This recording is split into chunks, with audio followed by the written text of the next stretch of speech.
Estamos começando mais um programa .NET, sempre aqui na Carlos von Coseres, número 304, no Box 21, Vida de Bar dos dois lados do balcão. Melhor happy hour da cidade, o chopinho, a cervejinha especial, cervejas especiais você encontra aqui no Box e uma carta de vinhos e espumantes maravilhosa. E para degustar todas essas delícias acompanhadas dos pratos da gastronomia do Box 21, faça como eu. Tranquilo, eu venho com o meu Designator Driver, eu venho com o Roberto Aguiar, porque ele dirige e eu posso tomar um chopinho, uma cervejinha, nada em excesso, mas daí eu não tenho que dirigir, não cometo o risco para a minha vida e para a vida dos outros. Se vocês não têm o Roberto Aguiar, não têm um amigo, não faz o sorteio entre marido e mulher de quem não vai beber, venha com o melhor motorista que existe em Porto Alegre, é um motorista de táxi. Ele liga para qualquer operadora, ele lhe traz, larga na porta do Box 21 e depois o Fernando Brandão, o proprietário do Box, manda vir um outro motorista profissional que leva com toda a segurança em casa. Faça como eu e o meu amigo Dempsey Magaldi, que também, quando bebe alguma coisa, sempre usa um Designator Driver, não é isso, Dempsey? Com certeza, não vou fazer isso que o Aécio Neves fez aí no Rio de Janeiro, né? Parou pela Blitz. Então, se beber, não dirija. Eu sou fã do táxi, uso muito o táxi. Vá de táxi, essa é a dica. Que nem a Angélica, né? Vai de táxi que é mais seguro. Com certeza, é. Mas se eu convidei meu amigo Dempsey aqui, que volta e meia, né? Um Sarney da vida, inventa de novo, né? Outubro de 2005, a população do Rio Grande do Sul, maioria no Brasil, mas a população brasileira, praticamente 2/3 da população brasileira, votaram contrários, né, à proibição da venda legal de armas no Brasil. E aqui no Rio Grande do Sul foi o número foi bem mais expressivo, né, Dempsey? 89% dos votos válidos no Rio Grande do Sul foi contra o desarmamento. Contra o desarmamento nesse sentido, porque o Estatuto do Desarmamento é extremamente rígido. Para se ter uma arma legalmente no Brasil, para se ter uma arma ilegal é barbada, né? E daí o seguinte, misturar com o que aconteceu lá no Rio de Janeiro, tá?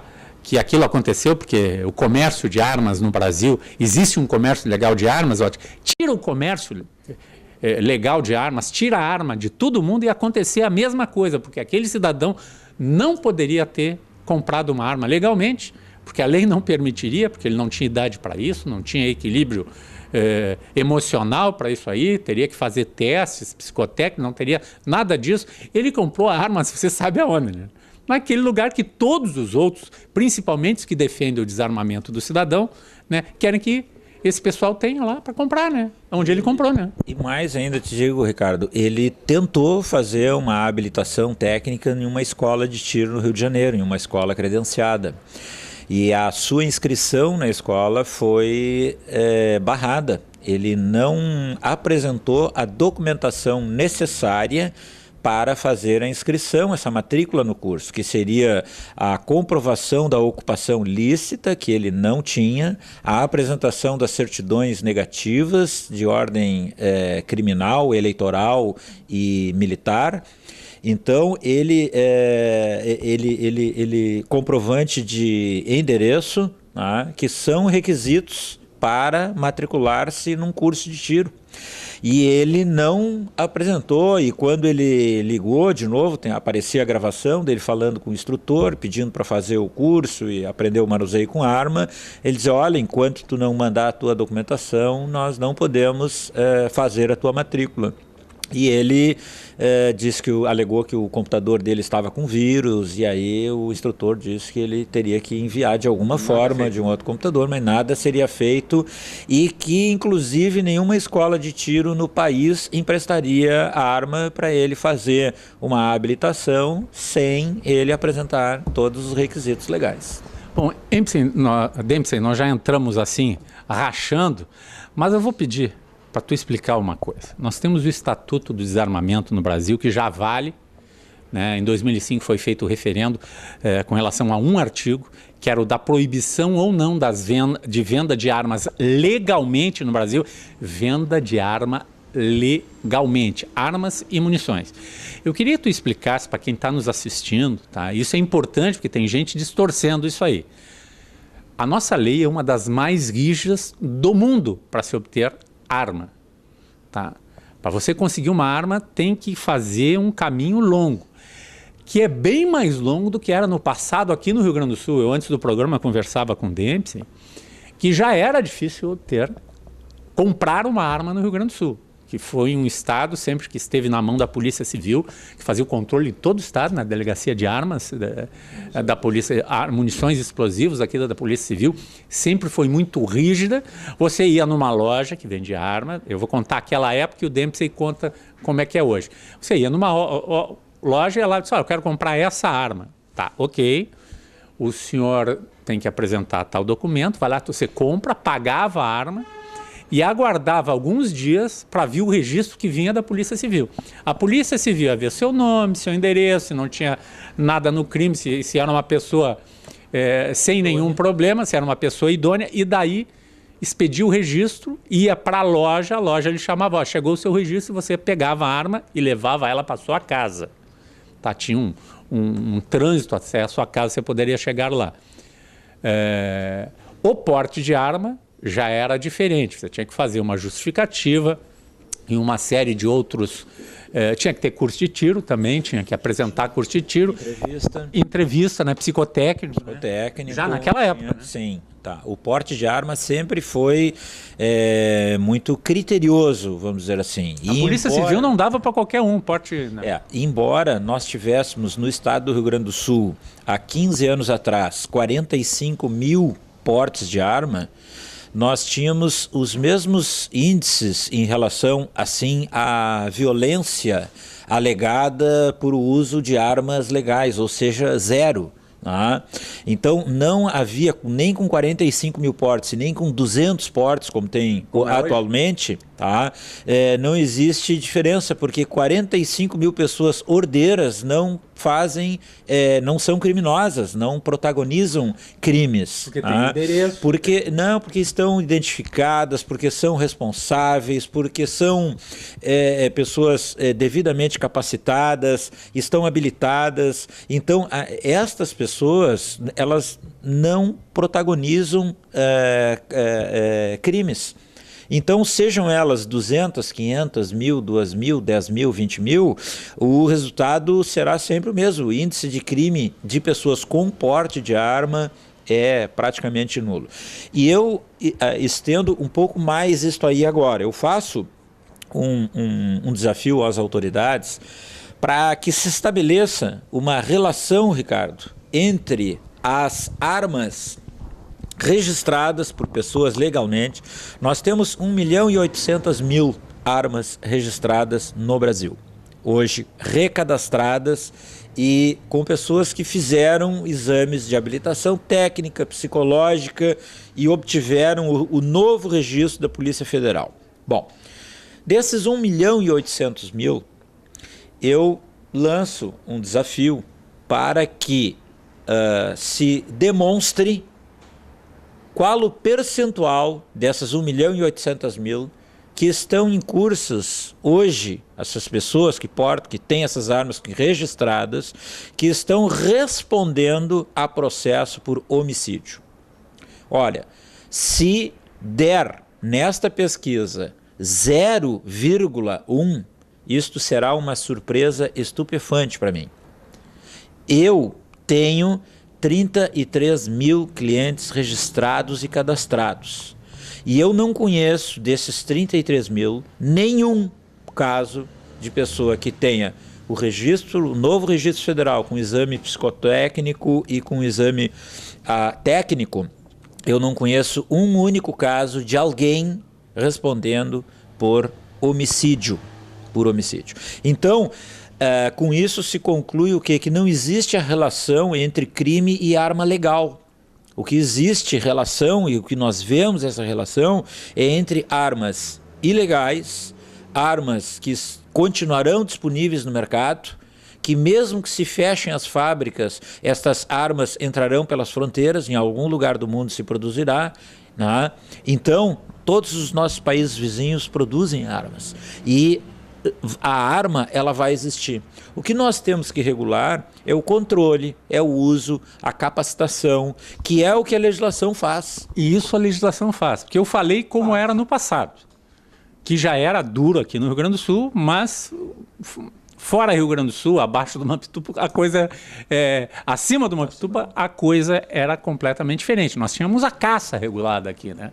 E os próprios grandes defensores da regulamentação da caça eram os caçadores, né? Os próprios caçadores. Não, temos que regular isso aí, que não pode caçar por caçar, né? Então, indiscriminadamente. Tem que haver cotas, tem que haver respeitar o período de reprocriação dos animais, né? É que nem a pesca. A pesca também, né? Tu não pode pescar o camarão, tu não pode... Tem que deixar ele se reproduzir. E o grande defensor é o pescador que vive disso, ele defende, por exemplo, nessa época não pode pescar camarão, por exemplo, né?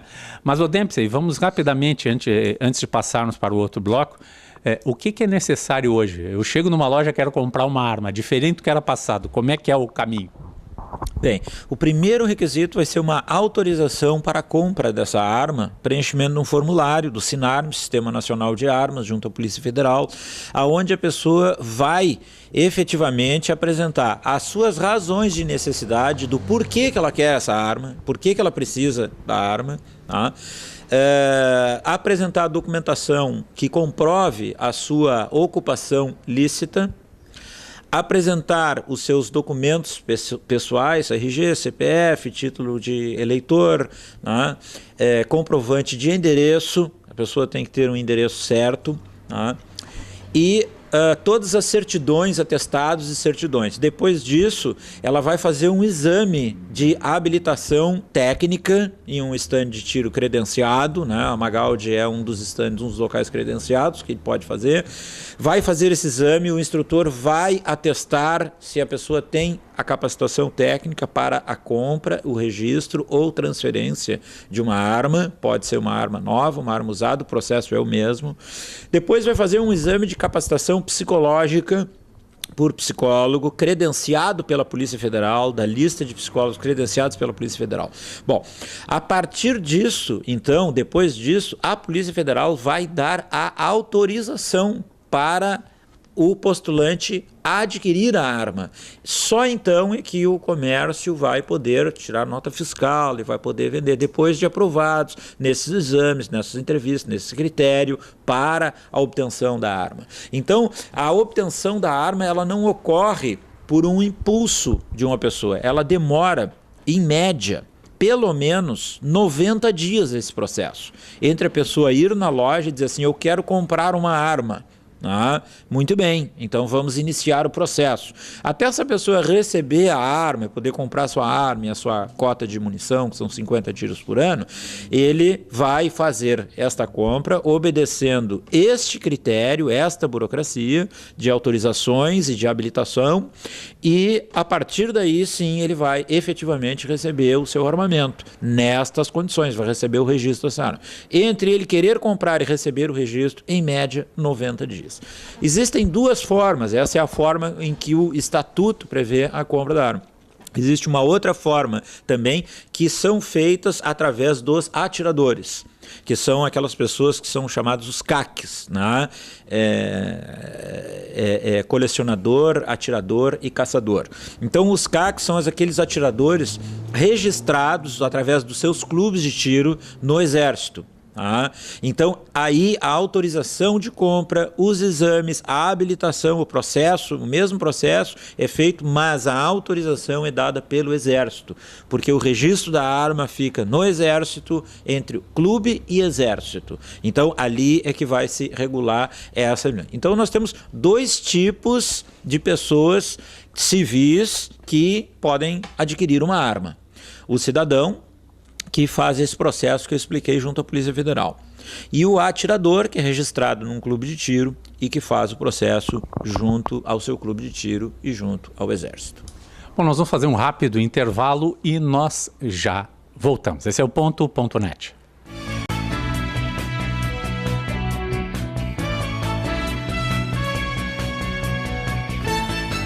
Venha conhecer o Box 21, um ambiente aconchegante onde o melhor da gastronomia espera por você. Saboreie o delicioso filé à parmegiana e o sanduíche aberto Box 21. Conheça a bacalhoada, uma das tantas atrações do Box 21. Filés, peixes, vinhos, petiscos e, é claro, um chopp bem gelado. Ah, e tem sobremesas caseiras também. A melhor opção para o seu happy hour. Traga seus amigos. Venha com sua família. Box 21, Rua Carlos von Koselitz 304 em Porto Alegre. Reservas pelo telefone 51 33 25 51 21.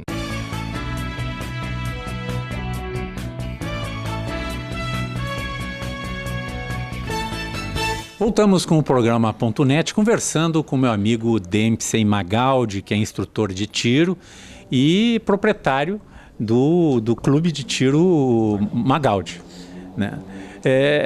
Não tem motivo, mas não tem motivo nenhum. A gente começa a ver, estudar um pouquinho mais, não existe motivo para discutir de novo um assunto já discutido. Tanto que é muito difícil comprar uma arma no Brasil. Quer dizer, a pessoa... E eu vou dar um absurdo do absurdo. O cidadão mora no interior, numa fazenda, e ele não pode ter porte de arma. Ele mora numa fazenda, uma região rural, que ele pode ser atacado por... Pô, vamos lá, ele está... vamos lá para Mato Grosso, até no Rio Grande do Sul nós temos alguns animais felinos, algumas regiões mais perigosas, quer dizer, ele pode ser atacado por animais na região amazônica, na região ali no Mato Grosso. Mas o principal, né? Eu diria, são os animais. E a defesa contra os bandidos que volta e meia aí, você que mora no interior, né, que conhece o que eles fazem, né, na região de prova, o que eles fazem nas fazendas, nas pequenas propriedades. Pô, você sabe o que acontece, o que o outro bicho, pior do que o animal, que os animais a gente tem que respeitar, tá? Porque eles não são violentos como é o ser humano com relação a seu semelhante nesses verdadeiros crimes hediondos que acontecem em muitos lugares que a gente não fica sabendo, que não dá mídia isso aí, né? Então o cara não pode se proteger numa região dessas aí. E daí vem um cidadão que tem lá os seus jagunços, toda a sua família armada, mais de 50 anos no poder nesse país, um cara assim de uma ética que todos conhecem, né? Seríssimo. Ele, sua família toda, só ler revistas, jornais, que não sou eu que estou inventando nada, né? E daí ele vem propor aí, em nome da ética e da moralidade, né, tirar, não do seu jagunço, não das suas armas, não da sua turma lá no Maranhão e no Amapá, né? Porque o cara é senador pelo Amapá, ele se elegeu com 100 e poucos mil votos. Tá. A deputada Manuela fez 3 vezes o que o José Sarney para senador. Tá? Mais ou menos isso, é para dar um exemplo da Manu, a nossa grande deputada Manuela aqui pelo Rio Grande do Sul. Para mim, ela tem mais poder político outorgado pelo povo do que o José Sarney, que está lá propondo essa seriedade. O que tu acha disso, Dempsey? Olha, eu acho que é inoportuno, é infeliz, é despropositado e o principal de tudo isso é um desrespeito à população brasileira que foi às urnas. 109 milhões de eleitores foram mobilizados, saíram das suas casas, dos seus lares, participaram de uma campanha nacional para esclarecimento a respeito do tema, e as pessoas... E com um adversário grande, a Rede Globo de televisão, abertamente em suas novelas, campanhas com seus artistas, abriu o voto e fez escancaradamente uma defesa do desarmamento total, né, da proibição de venda legal de armas no Brasil. E perdeu. Houve um posicionamento muito ostensivo. Vocês lembram do programa Linha Direta? Pois ele agora, se o plebiscito retornar, provavelmente o Linha Direta será reeditado, ou se não, colocado no Vale a Pena Ver de Novo. Porque o Linha Direta foi um programa criado para combater, direcionado para isso, né? E que funcionou e que foi exposto justamente naquele período, depois saiu do ar, né? Então, nós vimos jogadores de futebol sendo usados para isso, artistas de televisão, então isso foi feita uma campanha, inclusive eu diria desigual, porque na medida em que tu tens o domínio de uma mídia e que tu te posiciona por um dos lados, eu não acho correto do ponto de vista ético, já que se fala tanto em ética. Nós temos que apresentar e discutir as questões. Isto é que eu acho democrático, ético e justo. E com espaço igual para todos, né? Lógico, então tem que haver um equilíbrio. E quem tem que julgar, decidir, votar e tal, é o povo. E agora vai se fazer um estelionato, se fizer um novo plebiscito, além de se gastar, eu quero saber quem é que vai pagar essa conta, porque quem vai pagar essa conta é o trouxa que foi lá votar e é o trouxa que vai ter que ir lá votar de novo. Então, esse trouxa, né, que está fazendo isso, que o governo sabe muito bem qual é a opinião do povo, né, porque assim, ó, Ricardo, eu te digo assim, ó, se eu torço para o Internacional, se tu torce para o Grêmio... Que coincidência. Bom, então, olha só. Feliz coincidência. Feliz coincidência. Se tu me perguntar daqui a 5 anos, daqui a 10 anos, provavelmente tu vai continuar sendo gremista, eu vou continuar sendo colorado. Não, eu vou continuar sendo colorado. Eu vou continuar sendo colorado. Bom, mas o gremista vai continuar sendo gremista. Exatamente. E o colorado vai continuar sendo colorado. Ou seja, nós provavelmente, muito dificilmente, não vamos trocar de time, nem vamos trocar de religião. E o Renato Portaluppi vai continuar sendo o ídolo do Grêmio daqui a 5 anos. E o Paulo Roberto Falcão a mesma coisa. O Falcão no Internacional. Então, estas coisas não mudam. Tá? Então, por que haveria o povo mudar de ideia agora querendo o desarmamento? Aproveitando-se de uma tragédia que houve no Rio de Janeiro, porque é a partir daí que o desarmamento começou a ser colocado em pauta novamente, né? Porque eu entendi que este assunto estava absolutamente sepultado. Deixa eu só falar uma coisa aqui, ó. Faça a conta, são 300 milhões de reais para fazer de novo um plebiscito de uma coisa... Cifras do Tribunal Superior Eleitoral.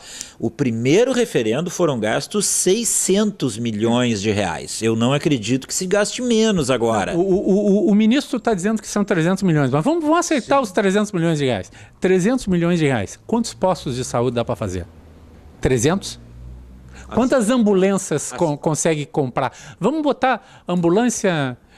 200 mil cada ambulância, vamos botar ambulância, não, ela custa 100 mil reais uma ambulância, são 3 mil ambulâncias da SAMU, completinhas, pois é isso.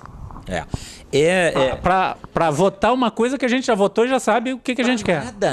Para nada. Isto, como muito bem disse a OAB, é para fazer uma cortina... A OAB nacional, porque o presidente da OAB do Rio de Janeiro saiu completamente infeliz e está tomando o supapo de todo mundo de todos os lados de dentro da própria OAB, né? Claro. Isto obrigou a posição dele, a OAB se posicionar unicamente nacional, com as suas 26 representações regionais. Tá? Porque os outros 25 mas o que é isso? Não, para aí um pouquinho, isso aí é uma posição, e acredito que essa posição não seja nem da OAB do Rio de Janeiro, essa posição é dele. Tá? Então, a pessoa como presidente de uma entidade, ela tem que manifestar e representar aquilo que a sua coletividade diz ou manifesta. E certamente não é esta a ideia dominante, tanto que no próprio Rio de Janeiro, o índice foi de mais de 70% contra o desarmamento. E embora todas aquelas campanhas, todas aquelas articulações, tudo que foi, né, dos movimentos, Eu Sou da Paz, Viva Rio e etc e tal, né, que são movimentos que envolveram artistas globais e tudo e tal, e mesmo assim a população soube votar, sobre decidir, porque mesmo quem não tem arma, Ricardo, ela é contra o desarmamento. Porque se eu não tenho arma, em primeiro lugar, eu tenho liberdade de escolha. Segundo lugar, eu fico amparado e protegido por aquele que tem arma. E amparado e protegido pelo benefício da dúvida que o assaltante vai ter ao me abordar. Se eu tenho ou não tenho. Agora, se colocar um carimbo em todos nós dizendo, este aqui é um cidadão, e este, por ele ser um cidadão, ele não tem arma. Então, se ele não tem arma, ele não tem defesa. Seria o mesmo que nós dizermos que o território brasileiro precisa ser protegido. Então, por isso, as Forças Armadas estão equipadas, armadas e treinadas. Se nós não tivermos preparados, armados e equipados, amanhã ou depois a Argentina ou outro país aqui invade o nosso território. Então essas armas elas precisam existir para proteger o nosso território. Isso não é piada. Eu escutei um discurso na Argentina dizendo exatamente isso aí, de um presidente da Argentina. Pois é. Então tu vê, a mesma raciocínio eu aplico ao cidadão. O nosso território, o território de quem está nos assistindo agora do cidadão, é a sua casa. Esse território é inviolável, nós temos que protegê-lo. E por isso nós precisamos ter uma arma ali para, se ele for invadido, para nós podermos proteger a nós e a nossa família. Agora, se os outros países disserem assim, o Brasil é um país diplomático e só lida no campo da diplomacia e não tem arma para se defender, vamos entrar lá no tapa, porque vamos tomar as riquezas deles de qualquer jeito. Segundo, o mesmo raciocínio para o cidadão. Se o cidadão não tem a arma para se proteger... Ou o direito de tê-la. O direito de poder se proteger, de fazer isso, ou de escolher o que ele quer fazer, né? Ele poderá estar vulnerável, muito mais vulnerável para a sua proteção do seu domicílio. Então, este é o grande questão. A arma, ela não é recomendada para os confrontos. O objetivo, o propósito de se defender o uso e a posse e a manutenção de uma arma de fogo ou porte não é para situações de conflito armado. O conflito armado se indica uma negociação. Esse confronto, ele não é recomendável como regra, mas nós devemos identificar o risco, tratar o risco e conter a ação do criminoso, ele sabendo que nós estamos armados, preparados e habilitados a nos defender.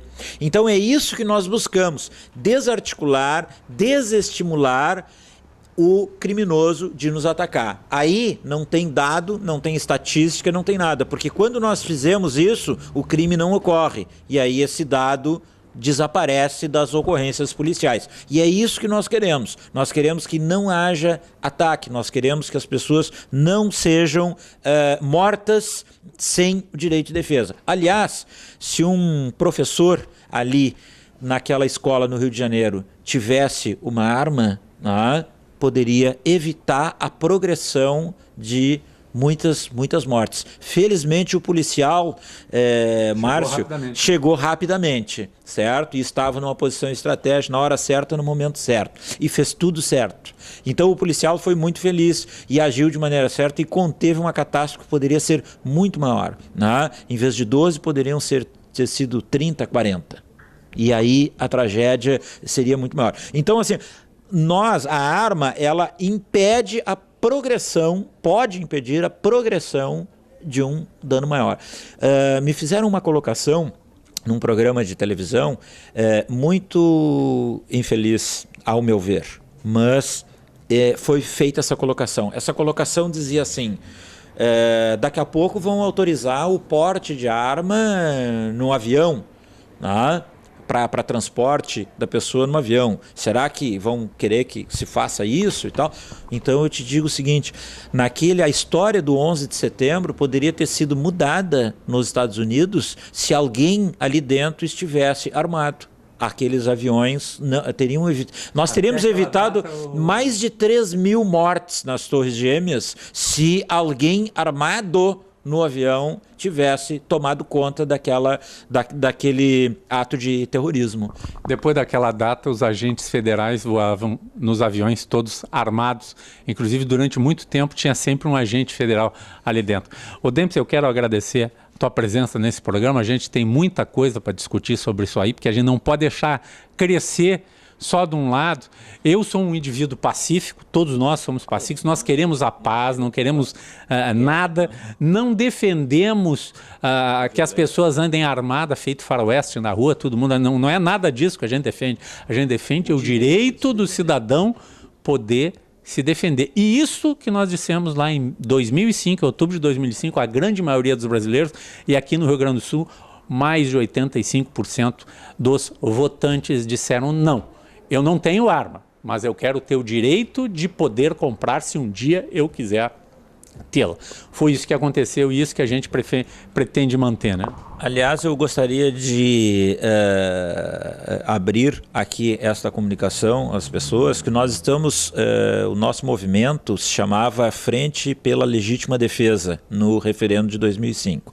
E agora este mesmo movimento, as pessoas estão se remobilizando e nós estamos aqui aproveitando o programa para divulgar a criação e a formação de uma ONG permanente pelo direito de defesa. A ONG chamar-se-á Direito de Defesa. E nós estamos fazendo toda a tramitação, toda a burocracia, toda a formatação formal para que esta ONG tenha um trabalho permanente. Porque acontece o seguinte, Ricardo, existe do outro lado um trabalho permanente pelo desarmamento. E cada vez o cidadão está sendo mais acuado, está sendo mais rigoroso e cada vez com menos possibilidade de exercer a sua cidadania com direito ao uso de arma. Então, entre no nosso site, no magaldi.com.br, magaldi@magaldi, mande o seu e-mail que nós estaremos lá cadastrando as pessoas que quiserem se aliar a esse movimento para ter o direito de se defender.